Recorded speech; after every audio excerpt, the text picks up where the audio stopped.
Muy buenos días, amigos y amigas de Análisis Político. Qué gusto saludarles en esta nuestra mesa de análisis. Y en verdad que nos da mucho gusto volver a saludar a un especialista en el ámbito de todo lo que pasa en nuestro país, fundamentalmente en la política, en la economía, en la seguridad, en lo que especialmente a usted le interesa. Estoy hablando del maestro Guillermo Valdés Castellanos, quien es el responsable del área de análisis político del grupo de consultores y asociados. Maestro, es un gusto volver a saludarlo otra vez. Igualmente, muchísimas gracias por la invitación y buenos días a todo el público. Muy buenos días.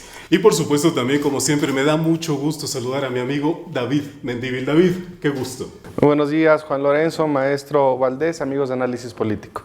Y maestro, recuerdo la primera plática que sostuvimos con usted acerca de lo que sucedía en ese trimestre del año en relación con la evaluación y la percepción del ciudadano con el hacer del presidente Enrique Peña Nieto. Ya sobrepasamos incluso el segundo trimestre, estamos ya en octubre, pero ¿qué podríamos decir en relación con la percepción del ciudadano? ¿Qué ha pasado una vez que se cerró el primer semestre del año? Bueno, en esta tercera encuesta de 2014 que hizo GEA, Grupo de Economistas y Asociados y Investigaciones Sociales Aplicadas, GEA-ISA, tenemos un resultado importante para el gobierno en términos de una mejoría de la evaluación del presidente Enrique Peña Nieto. Fundamentalmente, la evaluación, el nivel de aprobación del presidente Peña pasa de 39 a 45, o sea, da un crecimiento importante de 6 puntos porcentuales. Y esto es producto básicamente de una mejora en la situación económica del país. Finalmente, desde junio, julio, agosto, ya empiezan a sentirse algunas mejoras en la marcha de la economía. Por ejemplo, los empleos que se han creado en lo que va del año ya rondan los 500,000. Esto pues es una muy buena señal. Los salarios han crecido un poco, alrededor de 2% en términos reales. Esto quiere decir que si la inflación está en 4, los salarios han crecido 6%, o sea que la gente está ganando un poquito más, incluyendo el costo de la inflación. Entonces, esta situación un poco mejor de la economía ha hecho que la población empiece a evaluar de manera más amable a el presidente Peña Nieto. Y repito, el dato pasa de 39 a 45% el nivel de aprobación. Todavía tiene mucho que trabajar porque quienes lo desaprueban todavía son 49%. Entonces, es mejoría, pero insuficiente. Maestro Valdés, la vez anterior que platicábamos, mencionábamos precisamente esa mala calificación del presidente y no necesariamente era una mala calificación a su partido, el Revolucionario Institucional. Hoy esos 6 décimas de punto que asciende, ¿hasta dónde tienen una verdadera influencia en la percepción del ciudadano de partidos? Porque retomando ese número, el PRI sigue en ascenso, el PAN a la caída y el PRD se mantiene, pero en un tercer lugar. Así es. Básicamente la intención de voto a 10 meses, o sea, la encuesta fue hecha en septiembre, faltando 10 meses para el proceso electoral, y la intención de voto favorece claramente al PRI con más de 35 o 36% de intención de voto, y muy rezagados el PAN y el PRD, sobre todo porque estos dos partidos están enfrentando una crisis interna muy fuerte, de muchas divisiones, muchos conflictos, y eso ha beneficiado al PRI. Por un lado, el PRI tiene ahorita más intención de voto, que muy probablemente esta diferencia tan grande que trae con respecto al PAN y al PRD se tienda a cerrar en los próximos meses, pero por lo pronto el PRI es el que está en primer lugar, y esto se debe en primer lugar a que es el partido en el gobierno. Entonces, a 10 meses, cuando la gente no está muy enterada, suele responder muy en automático, beneficiando al partido que está en el poder. Entonces, no es de extrañar que el PRI traiga ahorita arriba del 35% de intención de voto, y sobre todo porque pues el PAN y el PRD tienen ahorita una imagen bastante deteriorada entre el electorado, producto de sus conflictos internos. Por supuesto que en este caso podríamos decir que aquí cuenta y tiene todo que ver el adversario. Mientras no tenga un real adversario al frente, el PRI se mantiene. Sin embargo, en la expectativa, maestro, de la elección del próximo año, por supuesto que hay algunos capítulos particulares, por ejemplo el de la izquierda. ¿Qué tanto le puede pegar ahora si Morena ya con un partido real a la propia izquierda? ¿Qué podría pasar con los partidos de nueva creación? Mira, yo creo que es un punto importantísimo el que comentas, porque lo que va a estar en juego para la izquierda en México en la elección de 2015 va a ser precisamente cuál de los dos partidos, el PRD o Morena, se convierten en la principal fuerza de la izquierda mexicana. Eso es lo que está en juego para ellos dos. Y entonces se van a dar hasta con la cuchara, con todo, para hacer. Entonces, ahorita la distribución de los votos favorece al PRD. Morena trae 3%, pero es un partido que se acaba de crear, no lo conoce toda la población y no han hecho campaña. Entonces, además, por ejemplo, cuando preguntamos, hicimos una pregunta de, ¿usted con qué partido identifica a López Obrador? 40% de la gente lo identifica con el PRD. No sabe que López Obrador ya creó su partido y que es Morena. Entonces, en la medida en que la gente se vaya enterando de esto, muy probablemente la votación de Morena suba. Entonces, en las elecciones intermedias, o sea, donde nada más se elige el Congreso, la votación histórica del PRD es alrededor del 20%. Y ese 20% ahora se lo van a dividir PRD y Morena. Entonces la apuesta es cuánto se va a llevar cada uno. Pudieran quedar 12-8 a favor del PRD, lo cual sería un gran triunfo para Morena, ya quedar con 8, pero PRD mantendría la primacía de la izquierda. Pero bueno, los acontecimientos del PRD ahora de Ayotzinapa, que lo están afectando severamente, pudieran hacer que Morena tenga las grandes. Fíjate, ahorita las apuestas que se han estado haciendo entre encuestadores es si Morena llega a tener 2 dígitos, o sea, 10 o más por ciento de la votación, o se queda con un dígito, 9 para abajo, ¿no? Entonces, no nos hemos puesto de acuerdo, pero sí va a ser una disputa muy interesante. ¿Cuál de los dos se queda con la primacía de la izquierda? El otro escenario no es por 2 dígitos, sino por 1, el 3%. Para mantener la vida electoral, ¿cuál es el destino del Humanista, Encuentro Social, el Partido del Trabajo y algunos más que parece que están en la quema, como el Movimiento Ciudadano y probablemente Nueva Alianza? Pues sí, ahí mira, ahorita es muy difícil pronosticar, porque las encuestas que ahorita los porcentajes de votación de esos partidos pequeños es mínima. ¿Por qué? Porque la gente los recuerda poco.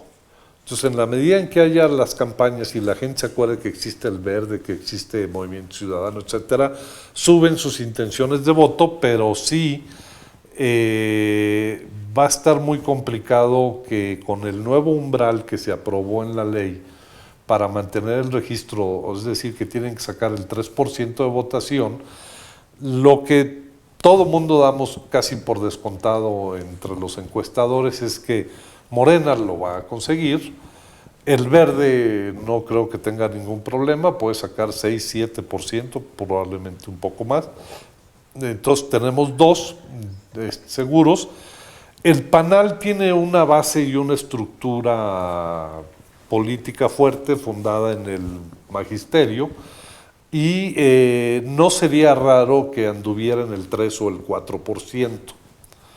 Puede ser también que haya problemas, pero digamos que no son tan negativas y son positivas las expectativas de PANAL. Pero los otros 4 sí pueden estar en problemas, porque el Partido del Trabajo y Movimiento Ciudadano, el que antes era Convergencia, que eran partidos que han estado muy vinculados a López Obrador y a la fuerza que les daba López Obrador, ahora no van a ir aliados con Morena, porque Morena, la ley dice que en su primera elección no pueden aliarse con ningún otro partido. Entonces van a jugar con sus propios recursos y sus propias bases electorales, el PT y Movimiento Ciudadano, y es un volado que lo consigan el 3%. Y yo creo que tanto el Partido Humanista como Encuentro Social no creo que logren el 3%. Pudiera ser, pero yo apostaría ahorita con los datos que tenemos de 3 probablemente que sí mantengan, Morena, Verde y Nueva Alianza, y los otros 4 estarían en la cuerda floja. Maestro, hay un dicho afirma, primero es comer que ser cristiano, y lo digo porque en un ámbito de preocupación más global que la política, que es la economía, ¿qué pensamos para el cierre del año? Fundamentalmente por la diversidad de pronósticos y ese declive o esa proyección a la baja del crecimiento de la riqueza del país. ¿Cómo vamos a cerrar? ¿Cómo podemos cerrar? Las expectativas, una vez que se conoció el dato de crecimiento del segundo trimestre, o sea, los primeros 6 meses del año que la economía creció 1.7, los pronósticos, el gobierno dice que vamos a cerrar el año con 2.7 de crecimiento, y la mayoría de los analistas, de los bancos, de los especialistas, incluso el Banco de México, dicen que vamos a terminar en 2.4, 2.5, por ahí. O sea, digo, no es mucho la diferencia entre 2.4 y 2.7, ¿no? Es un crecimiento mayor, claro, prácticamente del doble del que tuvimos en 2013, que fue de 1.3, pero es mucho menor de lo que el mismo gobierno había pronosticado, que era 4%. Entonces, pues es la típica situación del vaso medio lleno o el vaso medio vacío. Cada quien lo puede ver como quiera, pero pues es un dato de 2.7, que en términos para lo que la gente le interesa esto, que es un dato muy abstracto, que quiere decir que crezca 2.7 el PIB, en términos de empleo, esto quiere decir alrededor de 600,000 empleos nuevos en la economía. Es muy buen dato, pero es otra vez insuficiente porque quienes quieren trabajar cada año es 1,000,000, entonces 400,000 gentes no van a tener trabajo. Entonces, esta es la realidad de la economía, un crecimiento mejor que 2013, pero todavía muy por debajo de lo que la sociedad demanda. Desde luego que la mesa, la comida se impone sobre la urna, sobre los votos. Ese es un tema. El otro que le preocupa a los mexicanos es la seguridad.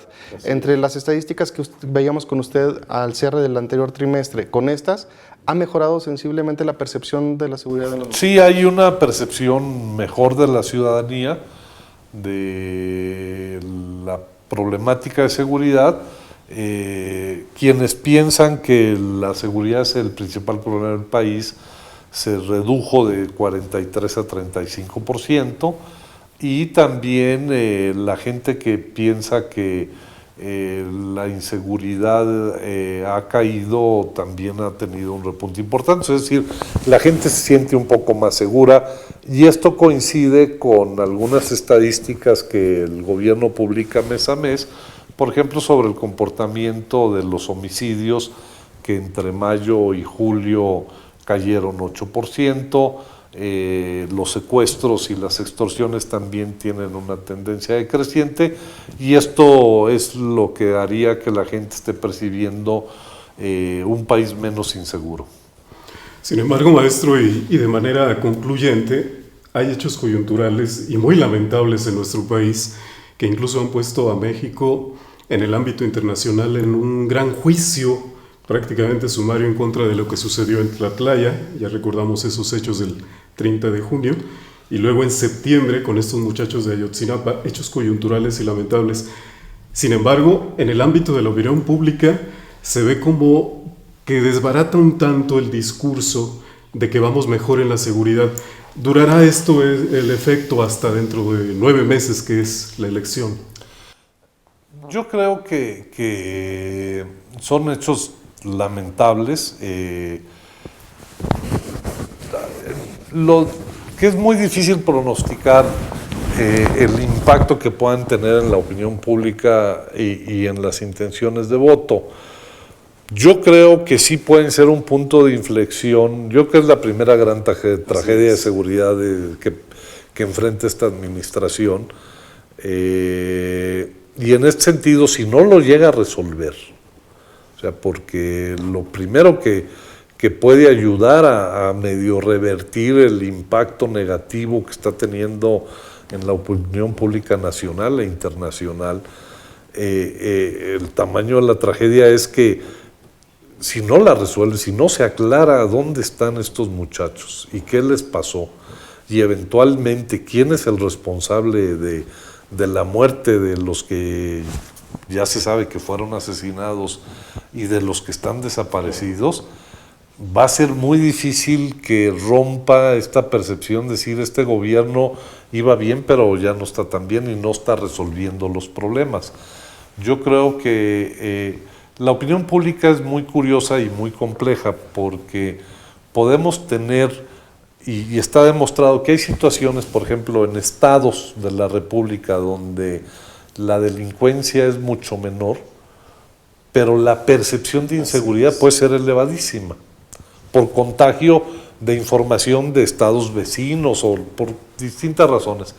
Y en este caso de Ayotzinapa, yo creo que lo que la gente está comentando es que el gobierno estaba minimizando el problema y que pues de repente estalló y que pues ahora tiene que enfrentar, porque detrás de lo de Ayotzinapa está un problema muy grave que es la corrupción de muchas policías, la penetración del crimen organizado en muchos municipios y que esta realidad no se reduce por desgracia a Iguala. Claro.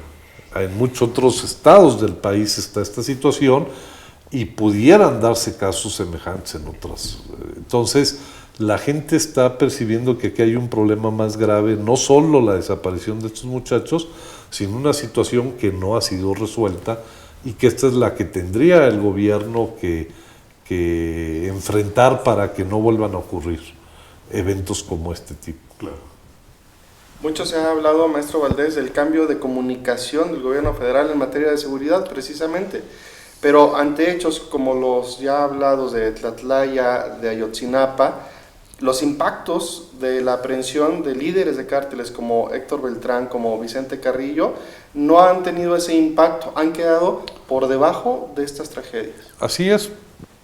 Yo creo que en parte porque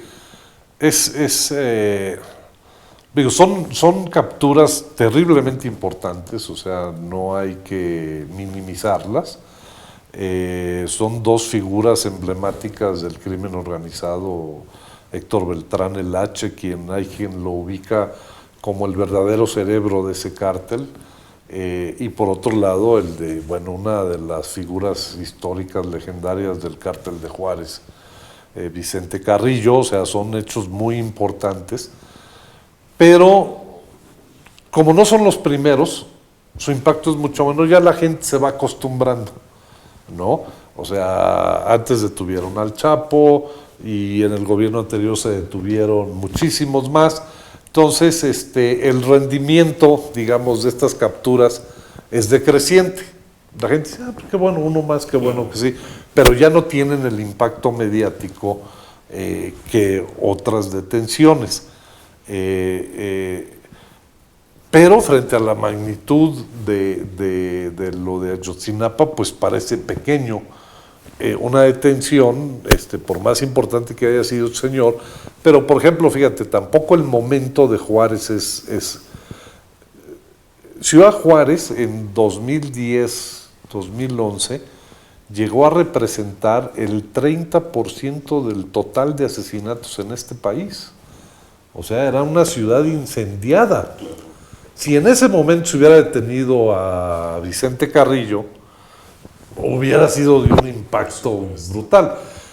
la violencia en Ciudad Juárez ha disminuido 90%.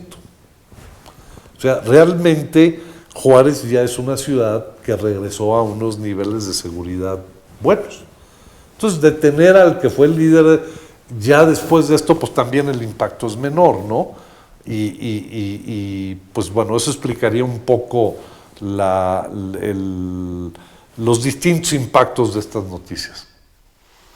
Bueno, maestro, pues quedan algunas cosas por ahí pendientes, esperemos para ver cómo es que cierra el año, por supuesto con la expectativa de una elección muy importante que podría ser evaluación sin duda del gobierno del presidente Peña Nieto. Así es. Pero pues habrá que esperar de momento, como siempre, muy agradecidos con su presencia. Al contrario, muchísimas gracias a todo el auditorio. Amigos, nosotros continuamos con nuestro programa, todavía nos quedan muchos temas, quédese con nosotros.